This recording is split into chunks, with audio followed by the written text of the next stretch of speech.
kalalabs, magluto na naman tayo ng tinulang manok.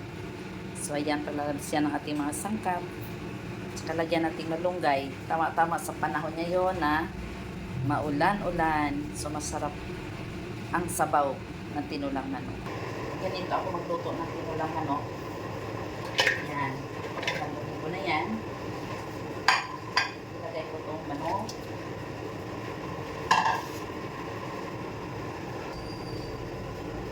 So, lagyan ko ng asin. Mikos-mikos natin, no? Yan. Iba-iba namang proseso ng luto tayo. No, ako gusto ko para mag-ano yung matimplado ang kanyang laman. So, lagyan ko muna ng asin.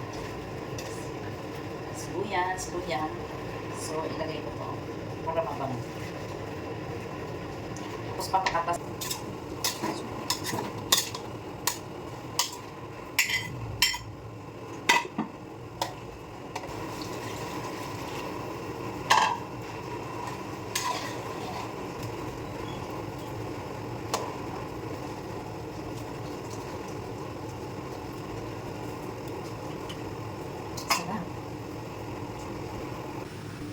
Luto ng ating tinulang manok.